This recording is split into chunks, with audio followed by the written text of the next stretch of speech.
What up, fam? It's your boy DTLF back with another post game recap. Oh my goodness, man! The gift that keeps on giving. Second game of the playoffs is just a shocker and just a great game. I mean, we expected this to be a beast series, but damn, did it start off with a banger. Kings, Kings defeat the Warriors 126 to 123, and the Warriors gave it their best shot. Here's the scary part for the Warriors.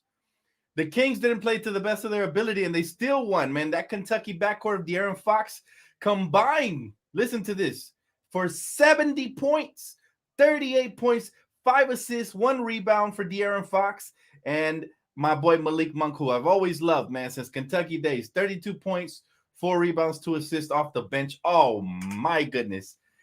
Whoo! Hey, sign me up for 6 more of these games, man. This one and the Cavs-Knicks series have been splendid. And I would love to see some more, man. My boy Alfonso said Curry missed it. I wanted OT. Man, you know what? I'm happy for the Kings. They deserve this, man. 16 years, and they're in the playoffs. And I'll tell you, they're one of the funnest teams to watch in the league.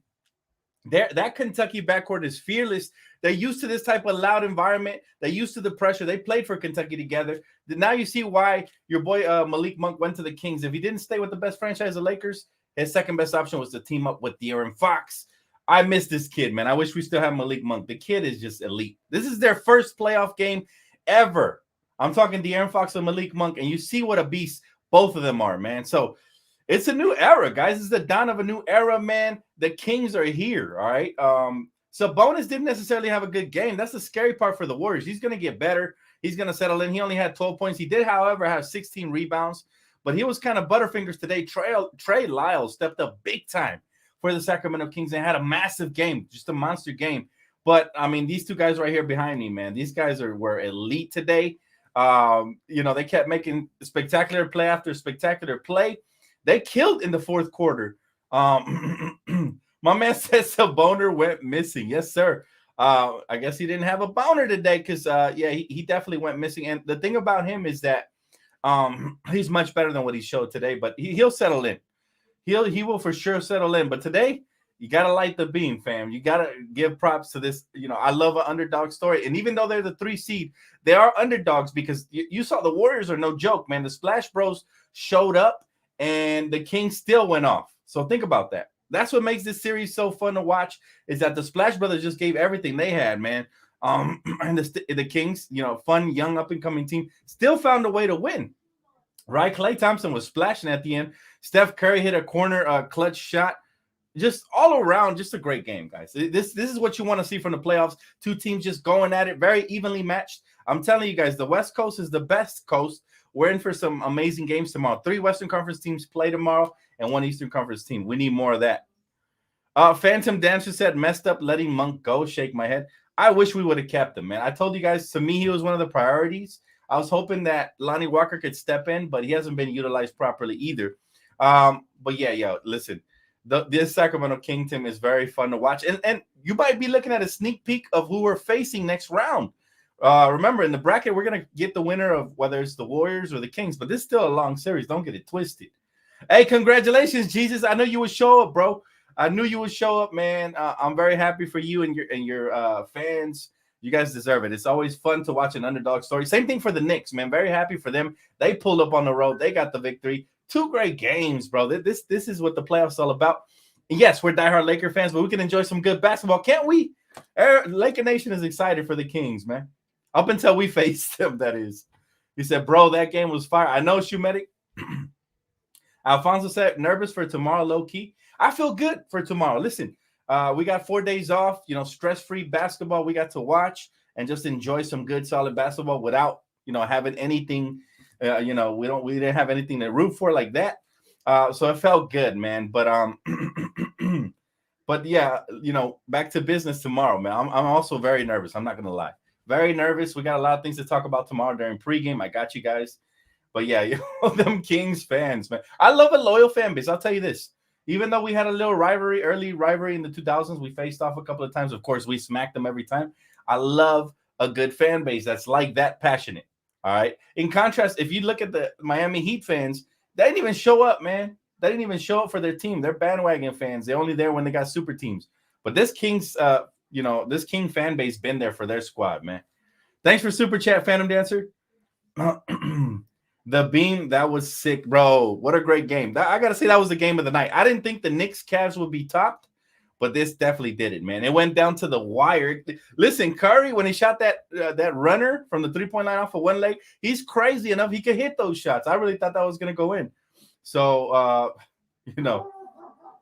he said, reminds me of the old Arco Arena. Yeah, it does. It does, man. It was really loud in there, bro. Congratulations to you and your fans. You guys definitely represented the right way, man. And I respect the fan base that represents the right way, man. You see the video of Clown Brooks made dancing? I did not. Dan, do you hate more the Celtics or the Clippers? Definitely the Celtics. The Clippers have a more annoying fan base because they're delusional, but I hate the Celtics, man. You know the history there. I don't got to explain myself, but yeah, for sure the Celtics. More hated than anybody. Kerr sat Curry for too long. Warriors have no bench. The Warriors are actually really deep, man. Having Wiggins back definitely helped them out. If not, they probably would have got blown out. But I'll tell you, these are the type of games NBA fans live for. Like, playoffs is my favorite time in basketball, just because you get so many exciting matchups. When they go I feel like this series is going to go 7, man. Honestly, I still got the Warriors, but I wouldn't be shocked now if the Kings win, because, like I said, Sabonis really didn't have his best game, and they still won. So that's crazy, man.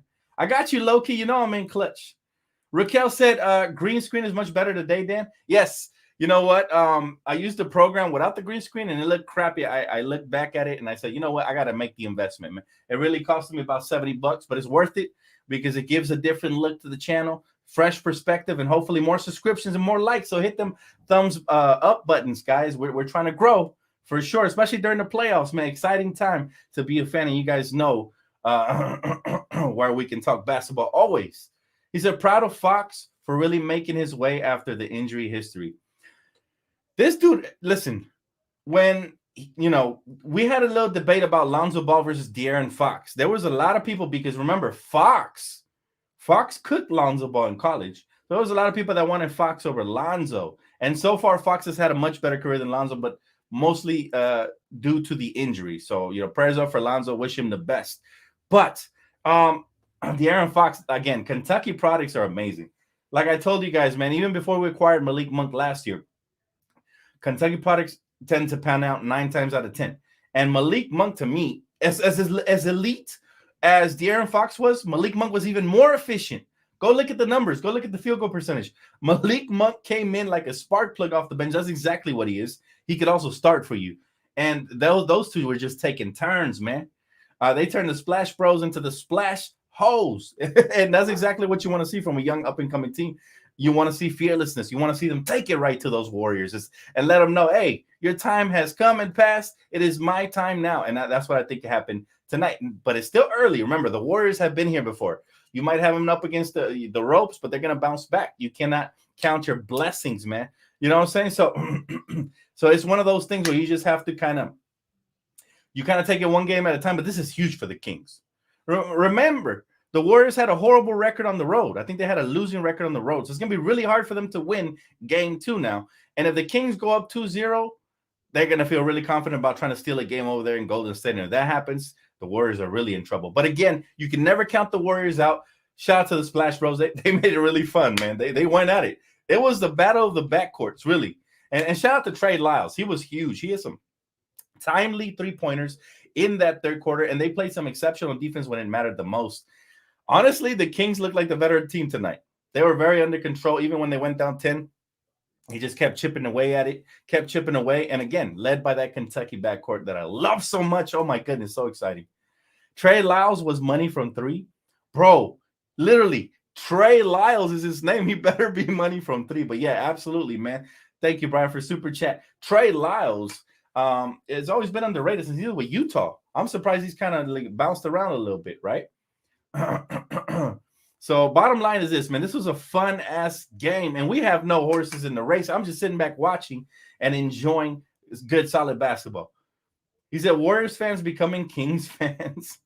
Nah, man. Listen. It's just, I'm not a Kings fan at all, but I do like good young talent. I'm definitely a fan of individual players. Like I said, De'Aaron Fox and Monk, I've been watching for a long time. So I knew they were going to be up to something today. I just didn't think they would play this great. That was beyond my expectations.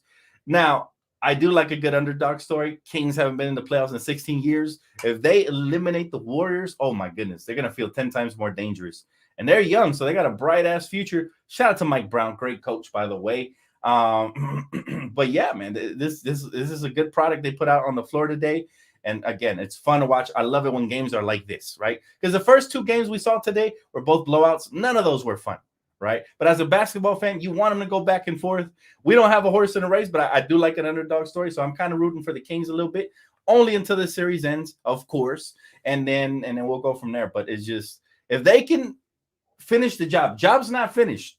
They still got 3 whole games to go. And those 3 games are going to feel like an eternity with the Warriors, because the Warriors have been there before. So I just think, this was huge for the Kings, because now they have a stake in the claim. They have a claim in the case, Fox scored 38 on 8 of 11. Was that his field goal? I thought it was more like 50%. I'd have to double check that. That's pretty efficient. But what about Malik Monk, Brian? Appreciate you, bro. What about Malik? What did he do? Mike is a great coach. And it sucks because we had him, but we didn't have the right pieces around him when we did have him. Sub DTLF, I definitely believe your Lakers can beat Memphis. I hope you guys can sweep Memphis, humble them. The Timberwolves got nothing on my Nuggets. I like that confidence, bro. That's going to be a fun series to watch as well. Nuggets versus Timberwolves. Now, the chat was split.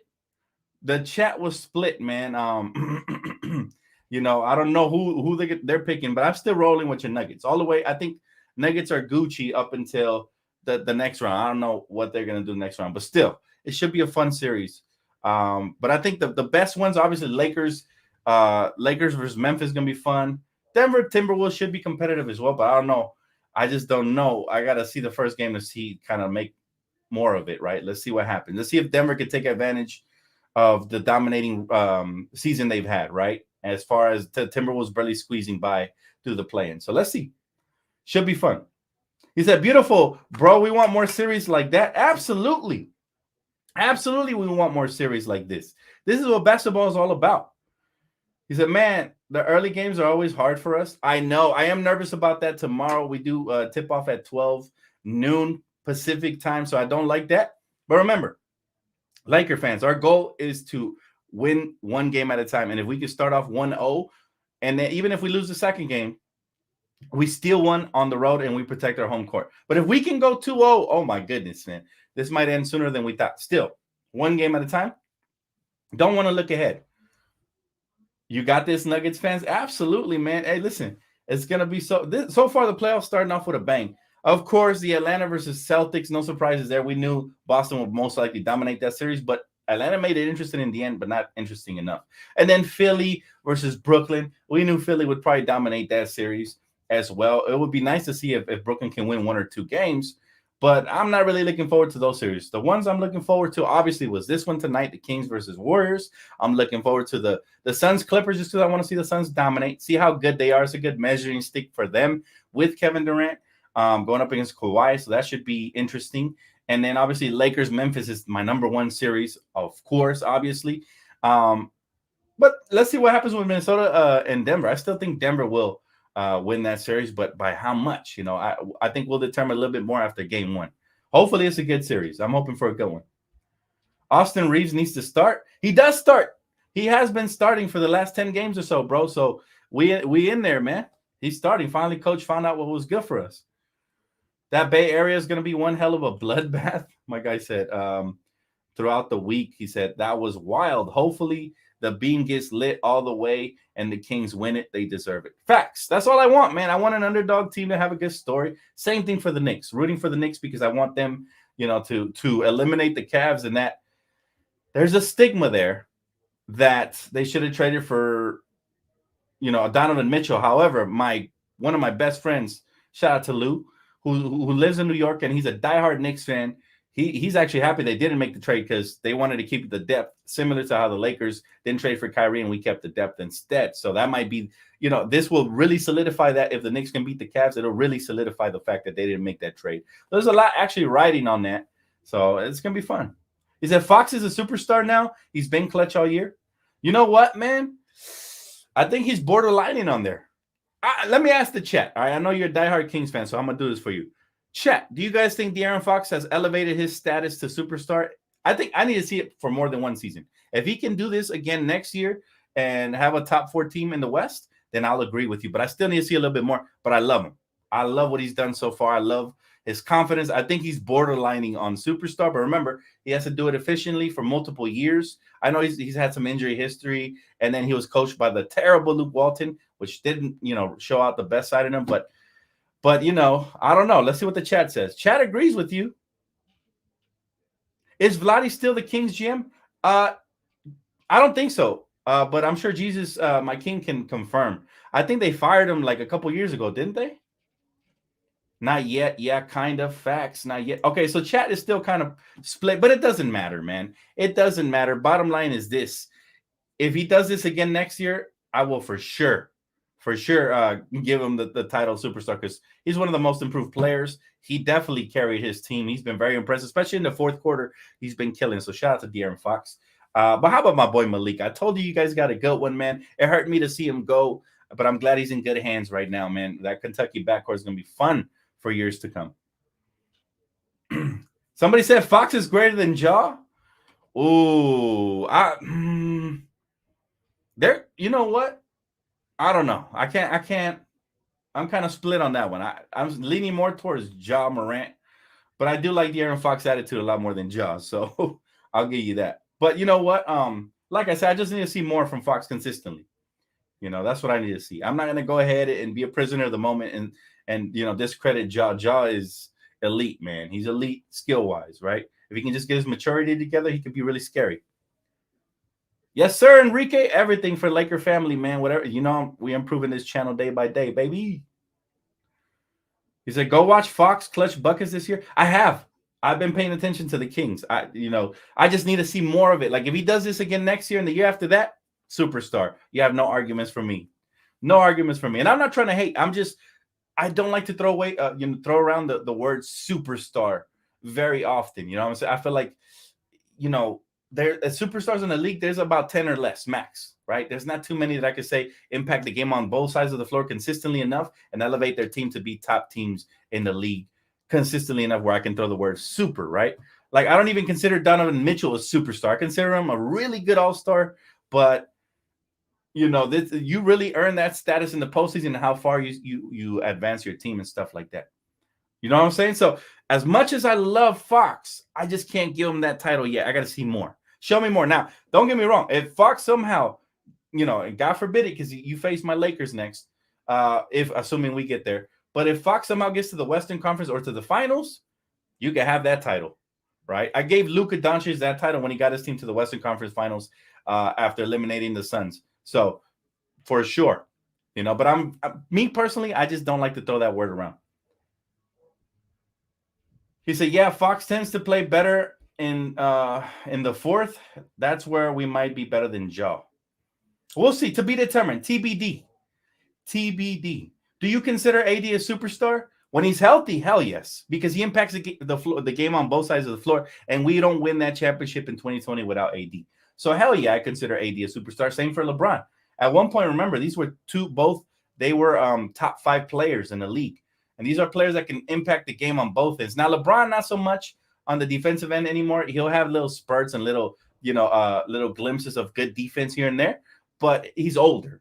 But he's still a superstar come on, he's been dominating for 20 years. He's got that title. You know what I'm saying? Now, he might be a declining superstar as he gets older, but he's still one of the most dangerous players in the league, right? So I'm not trying to be biased. We're talking about champions versus up-and-coming players, right? You see what I'm saying?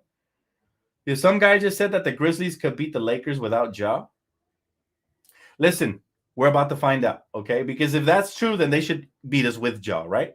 This is why I love the playoffs. They tell you the truth, man. Fans can talk out of their backside all they want, but come playoff time, you get the proof is in the pudding. There's no way, unless an injury is involved, but outside of that, there's no way that a team could accidentally win a 7-game series unless injuries or poor officiating combination is involved. That's the only way I'll give you that pass, right?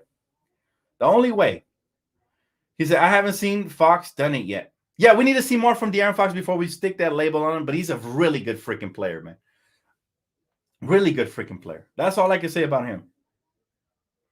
Dan, you see Detroit Pistons get the #1 pick for the 2023 NBA draft? That hasn't happened. That's fake news, man. Come on, don't spread fake news, bro. Trust me. I always live react to the draft lottery, so I would have known. My boy Joseph asked, "Do you see Kings winning in 6?" I do not, because I've seen the Warriors be with their back against the wall before, and I've seen them come through. Until a team can officially put them out, like a wildfire, they keep spreading. If you can put them out before they do, then I'll believe it when I see it. That's just the respect I have for the Warriors. As far as, like, I'm really not a fan of them, but I've seen them lose games and then come back and win 2-3 in a row. So I need to see the Kings put them out completely before I can start saying, yes, they're going to lose in 6 or 7, right? Why are people saying the Grizzlies have better shooting in depth? Do you agree? And they're saying Grizzlies in 6. I don't know what people you're hearing, but from what I heard, the Lakers are actually favorites to win in this series in most of the analyst perspective. However, I still think that obviously, we're the underdogs because they have home court advantage, and that always factors in the postseason. My goal is for the Lakers to steal one on the road, and then we go from there. But yeah, I think we're the underdogs, but mentally, the Lakers personally, they have to feel like they're not the underdogs, like the Grizzlies are. You know what I mean? But bottom line is this, guys.